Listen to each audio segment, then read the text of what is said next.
Ladies and gentlemen, welcome to another episode of Natquascape. If you're new to the channel, then please subscribe and hit the notification bell so you don't miss out on any content to do with unboxing and reviews of products related to aquascaping and the planted aquarium.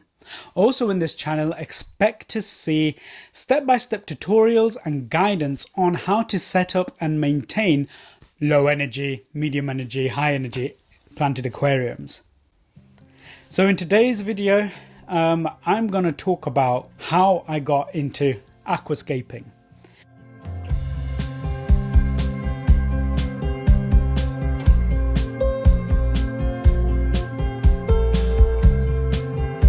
So I wanted to keep live plants. Well, you need soil, so I bought again this Tetra substrate soil. I was a PhD student. I didn't have much money. I might be actually 2009. No, I think I got my first job as a research assistant whilst I was writing up my thesis. So yeah, obviously I didn't keep any fish whilst writing my thesis because yeah, I was working during the day and kind of writing my thesis till like 2 a.m. in the morning for about 7 months straight.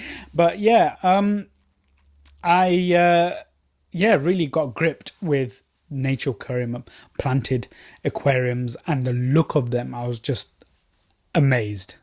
So I took all the gravel out, put in the kind of planted substrate, put all the gravel in, got some plants, and I thought, oh, I'll grow a carpet of plants and I'll have CO2. Oh, you need CO2. Okay.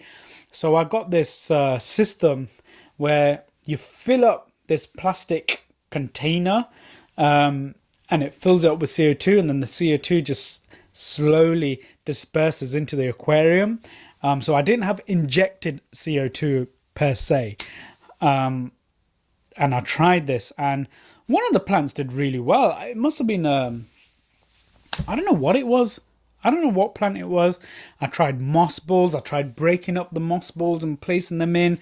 I wish I took more pictures of those. I think I did have pictures when I was trying to sell that tank, and it didn't sell, and I think I got rid of the pictures. But yeah, so that was my kind of me dabbling into the planted aquarium. So I've got this Tetra Tech tank with an a planted substrate system at the bottom, capped off with black quartz gravel, community fish, etc, etc. And yeah, some of the plants survived. I did try carpeting plants with this, CO2 system that I was just talking about previously. So I got these redline torpedo bobs. They started to grow big. I needed a bigger tank, so I got a 3-foot is by Aqua one, and I think it's the Horizon 180. It's 3-foot tank, secondhand from Maiden Aquatics. I used to go there quite a lot down in the southwest where I used to live, and got this tank. Came with a stand and an internal filter. Oh, just to add as well, when I had the Tetra Tech tank, I bought a Fluval 106, and it's the first time I ever came across using an external filter. Quite a novel concept for me at the time. And we're talking, 2009, 2010. So I got this 3-foot aquarium and I started scaping it.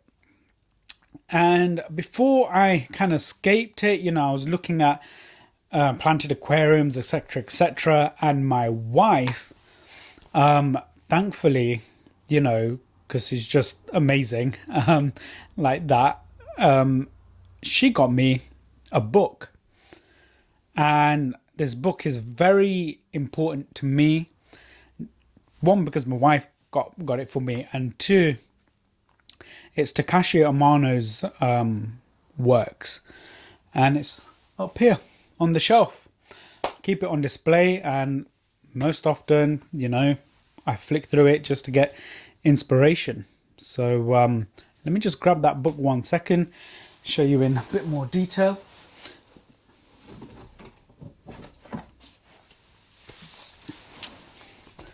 So this is the book, Takashi Amano's greatest works. And, I don't know if this book is in print anymore, but it's his works from 1985 to 2009. And it's, I mean, I just opened the page. I mean, look at that. You probably can't see it because of the light, but I'm just going to hold it up to the camera, hope for the best. But yeah, it's amazing.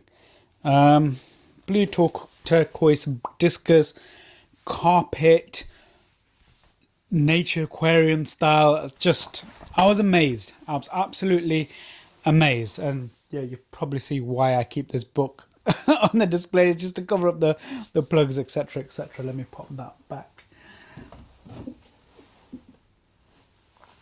So yeah, 3-foot aquarium started to scape, and I got all the materials for the scape from a place called MusicbyAden in Gloucester. So that was the nearest aquascaping shop to me. It's about an hour's drive, actually. So I went there, got 1 or 2 pieces of Redmore wood, Sirius stone. Never used Java ferns or anything like that, so I just kind of wanted to put a load of Anubias on there, so I did that. And I tied the Nubius on, and yeah, the plants I used were Vallis Nana, Vallis, Dwarf Sage, and some Starogini repens. They were the plants that I used. Stocking wise, you know, once the tank was cycled, and I actually used a fluval filter on that. And use that for a bit. 180 litre aquarium. The fluval does 100 litres. It's just cycling. And then I added a Herein Eco Pro 300 onto that. The flow was better. The CO2 was distributed further. Yeah, the plants just really thrive. They're easy to grow plants anyway.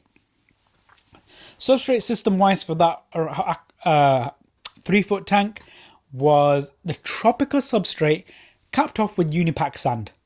That was it. And yeah, learning, you know. Did I get algae issues? Yeah, I got cyanobacteria at the front of the glass and on the glass and stuff. Just kind of like dust algae, as you do. You know, it was in direct sunlight and stuff like that. So yeah, and then I put the Redline torpedo bobs in there. They grew about that big at that point.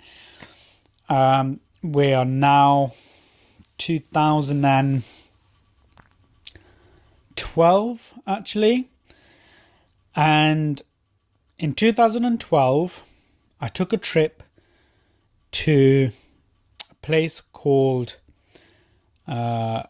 I think it's called Aqualive, and that was at the London Olympia, and it was kind of just a show about aquarium keeping and aquascaping and just anything fish related, really. So my first time using, you know, proper CO2 injection, I got this TMC kit with a small bottle for 180 litre aquarium, and yeah, I just found I had to keep on replacing the bottles. So then when I went to that roadshow, Aqualive, in 2012,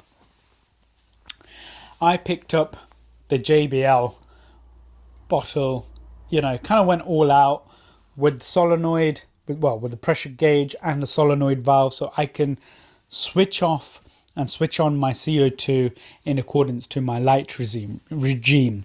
So CO2 was coming on 2 hours before the lights came on, and an hour goes off an hour before the lights go off.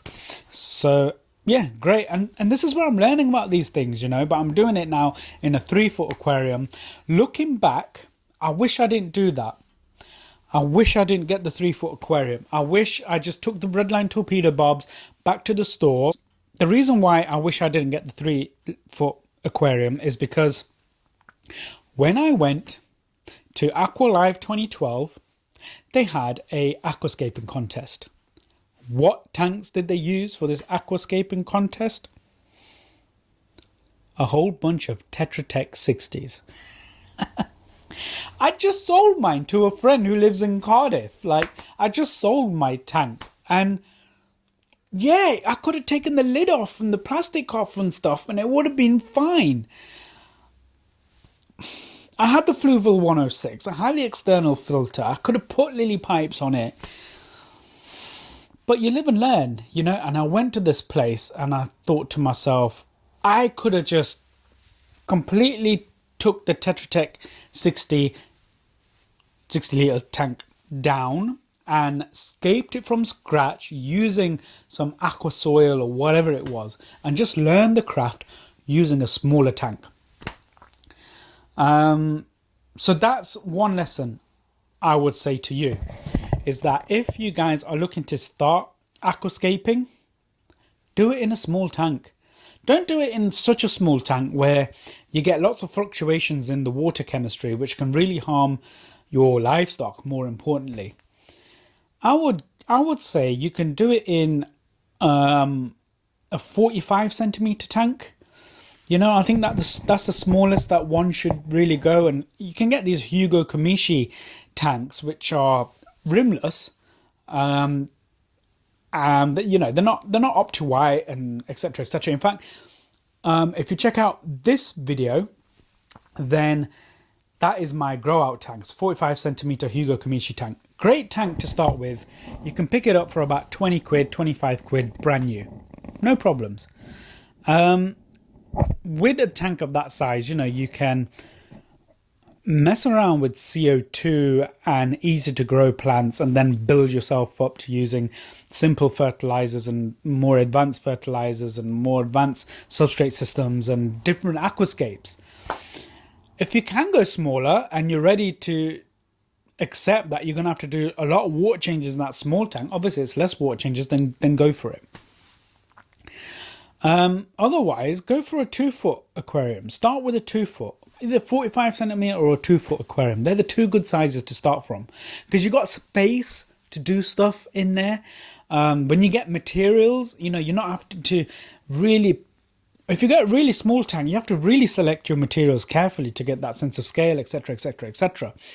And, you know, plants, you don't get many small micro plants unless you're looking at carpeting plants. So yeah, a 45 centimeter, 60 centimeter tank, and you've got space to learn the craft, to learn about using CO2 and fertilizers and substrate systems. So I wish I stuck to the 2-foot aquarium and did it. Anyway, the scape that I built, I think it looked quite good for my first scape. So it got to about 2014 and I'm in the flat with my wife, and we decided to buy a house. So everything came down, and also we bought the house, and then also we got married. So that was a great time, but busy time, and I didn't want to have a fish tank. So I took it all down, moved it into the garage in the new house. Lo and behold, I got itchy feet. I wanted the fish tank again. So I've got it out, set it up. What did I set up? I set up a Malawi cichlid tank. I had blue and yellow Malawi cichlids, the labs, and a load of rock, just pebbles, just stacked everywhere. That lasted for about 6 months. They're not peaceful fish. I really like cichlids, but they do become territorial, and they are constantly kind of chasing and fighting. And the tank isn't big enough as well. So I took that down. After 6 months, I took that down. I went and took the fish back to my store.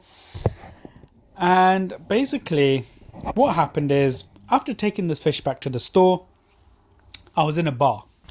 I was in this bar, we call it a pub in England. I was in this pub, an Irish pub, and I was having a drink, and I was talking to the landlord of the pub. We were just having a bit of banter. And I looked in the tank behind him. He had one of these wall tanks, you know, that's only like so much wide in width, and so, you know, it sticks on the wall and stuff. I really detest those, unless you're keeping really nano fish. And I looked in that tank and I was like, those yellow labs and blue labs look really familiar. So I spoke to him. I go, where'd you get those fish from? He went, oh, I got it from I'm not going to say the names, okay? And I was like, yeah, those fish are the fish that I gave him, and he shouldn't have given you those fish to put in that tank, because that is even smaller than the tank that I had. And this guy had no idea, you know, he really trusted this guy who, you know, runs this fish store. So one day I went back to the fish store and I was looking at buying some new fish or plants or something like that. And I mentioned it to him. And this chap said, the owner of the fish store said, yeah, I heard you mentioned that to the landlord of this pub. And he wasn't really happy with me for doing that. And that was the last time I went to that fish store. Because if I'm going to give fish, then and you're going to sell them on, or you're going to pass them on, I would like to think one would do that responsibly. So I stopped going, and then I used to shop at Maidenhead Aquatics in Bristol. So let me just sort this mic out. So yeah, I took down the 3-foot aquarium, which had the cichlids, and then I had no tank. So I got married and went on honeymoon. And whilst I was out on honeymoon, we went to Bangkok. So we had like a 5-week honeymoon. We went to a few destinations. One of them was Bangkok. We went to Bangkok and found ourselves in this market. Actually, I looked up the market and I wanted to go to this market because it had a massive collection of fish. Let's not, you know, mess about. I went there just for the fish. Went to this market, and Chatterchuk Market in Bangkok. If you get a chance, you gotta go. You gotta go. Unbelievable. Check it out on some YouTube channels, man. They've got, you know how I was talking to you about having goldfish in bags? Okay. They had massive plex in big bags. They had discus in big bags. They had some really exotic tropical fish in big bags everywhere. This market is huge. It's like a small town. It's the size of a small town. My wife went to look at other things, and I was like, "Yep, bye. I'm going to look at the fish stuff." So I went to this market, and I was just in amazement. They had loads of like kind of small aquascaping stores as well. But do I agree with the way they keep some of the livestock? Of course not. Of course not. But at the same time, it was intriguing to see. Oh, they had arowanas in these massive tanks, just stacks and stacks of arowanas. And I don't know if they're true Asian arowanas or not. I don't know. But it was just a sight to see. Anyway, so I'm at this market and I'm looking at, you know, getting inspired. I think, and I had it in the back of mind, you know what, after the honeymoon and stuff, when I get back, give it a little bit of time, settle back into work, etc., assess my situation, and think about actually getting a new tank. Whilst I was out there, I thought, you know what, maybe I will get a small tank, and maybe I will get a 2-foot tank, but not the Tetra Tech 60. You know, an actual tank that's open top, etc. And I bought these lights. So I've got 2 of these. These are the Chihiro Series A lights. I bought 2 of them for about 20 quid. So about 10 quid each. And they come with a dimmer and stuff like that. So much cheaper out there.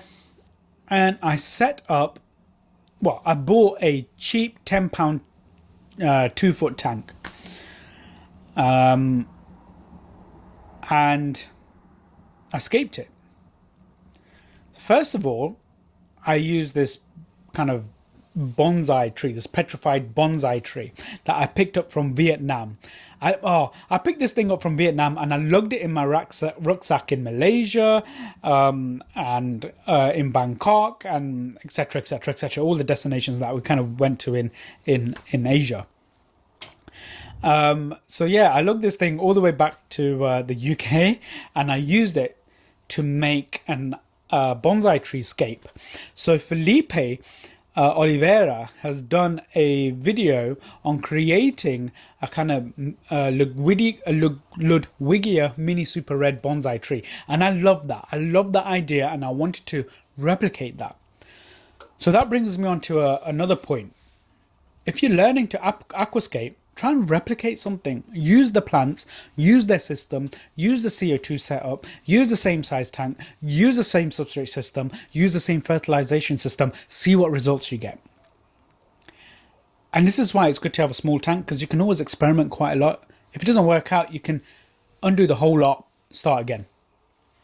So yeah, I did this underwater bonsai treescape with the Ludwigia Mini Super Red. At this point, I had some lily pipes and I had inline CO2. I even had an inline heater, rocking the Herein EcoPro 300, which is a lot of filtration. But I thought I needed a lot of flow because I had the tree, the mini Ludwigia Super Red, and also some Himanthias cuba. Okay, so the HC. Okay, the baby dwarf tears, which is a high energy demanding plant. I went all the way ADA, and I've kind of mentioned this in one of my videos before, but again, here is a picture of that tank now. So that was with the bonsai tree and the mini Super Red, the Ludwigia Mini Super Red. I got really tired of the mini Super Red because the roots coming down was so difficult to trim and get my scissors in where I needed it to trim the roots. And this plant was growing like mad because once it got to the surface, it was growing like mad. It had inline CO2 and it was the full ADA substrate system with the full ADA fertilization setup as well. So, okay, I know how to grow a tree. Great, that experiment's done. I took that out and I set up the aquarium again, this time doing just an Iwagami HC carpet. Let's see what I can do. Now, I've missed out a bit. I did do a mini kind of scape using just the HC carpet. I had a small CO2 system, etc, etc. What did I learn from that mini scape using the HC carpet? You need good flow. I had dead spots, etc, etc. So I put in a mechanical stirrer. What do you call it? Little power head. You know what you get in your reef systems and stuff? I put one of those in. And that really helped the distribution of the CO2. And I saw good plant growth. So that's what I learned from doing that mini small tank scape with some HC carpet and I think I had the mini hair grass, and I don't have a picture of that unfortunately. So I kind of scaled that up with just the HC carpet in the 2-foot aquarium, and I just, this is the picture of that. So that went really well. The HC carpet grew well. In fact, it grew so well that I got a bit annoyed at the continuous trimming of that HC carpet. So experiment done. I know how to grow HC carpet. I wasn't bothered about the look of the actual the tank, meaning the actual glass. It was just a cheap tank with terrible silicone work and had some bracing on it. Job done. And I used those two Chihiro Series Ace. These are the 601s lights on that scape in this picture. Okay. So that was the tank done. 2016, me and my wife went to Lisbon just to get away for a weekend. And I discovered the Lisbon Aquarium. So what is at Lisbon Aquarium as well? Well, it's got Takashi Amano's massive aquascape. It's huge. So you can always look at some YouTube videos for that. I went to have a look at it, and for some reason I sat there, and when I arrived I was just overwhelmed. Takashi Amano passed away in 2015. So this was just after he passed away, or in 2016. I can't quite remember. And it was emotional, actually, to finally see in person Takashi Amano's works. And it was just an amazing experience. And I've got pictures, etc, etc. And I would love to go again. In fact, I did go again. Went away for a birthday to Lisbon, and yeah, I also got to see the aquarium again. And I decided I'm not going to keep tanks for a while, because I then was focusing a lot on my career. So at the time I was doing research. I was a postdoctoral research fellow, working on targeting a particular enzyme in order to see if we can target is colorectal cancer, actually, predominantly. But then after, forming some collaborations, we looked at the possibility of these agents being used as molecular tools to target type 2 diabetes or insulin sensitivity and those kind of metabolic diseases. I went to AstraZeneca for a bit in Sweden, done some research there, etc., etc. So no time for fish keeping. Then it was time for me to get a permanent job. So research involves being on a contract. In fact, you have to write your own research proposal. And most of the time there's a 7% success rate. And that's when you're competing in an international arena. Luckily, I've been managed to get funded twice from a funding agency called Worldwide Cancer Research. So, and again, 7% success rate in an international arena. I think that's, for me, that was great. Anyway, I'm going off fish keeping. So my wife was pregnant and time to get a job. So yeah, you might hear them actually right now in the background. My wife is just giving my little one a bath and I need to go and put her to bed in a sec. So I'll try and hurry this up, or I'll try and stop here and sort my little one out and then come back. Yeah, so what was I? Yeah, no fish tanks. Got a job here in the northeast, starting in 2018. And in November 2019, I had the urge to keep fish again and do aquascaping. Life is busy, new job, new location. But in the evenings, it's just nice to have something that allows me to collate my thoughts and focus my thoughts as well. So I decided to get back into aquascaping, but I wanted to learn a bit more about keeping different type of plants. So what I did is I got a small Flexi Mini M. So it's a small nano aquarium designed by Oliver Knott, the famous German aquascaper, and his stuff is just amazing. Yeah, I thought, I want to get back into it. So I got that tank really cheap, and also bought another really small aquarium. And I thought to myself, I'm just going to get some aquascaping material and,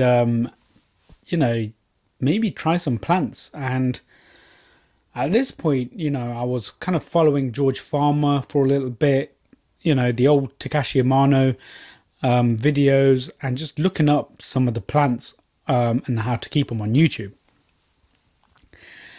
But I wanted to kind of go for a low tech system. I didn't want the CO2 injection. I didn't want really regimented liquid fertilization routine, etc., etc. Something that's easy to keep but looks aesthetically pleasing. So I got a piece of wood and I shoved in some Java fern. And I started to create the Natquascape studio in the garage. So what I learned is that I can keep a bare bottom tank with some Java fern, with some kind of trident fern, and some basic small bucephalandras, and some Java moss, also Christmas moss. And it was growing really well.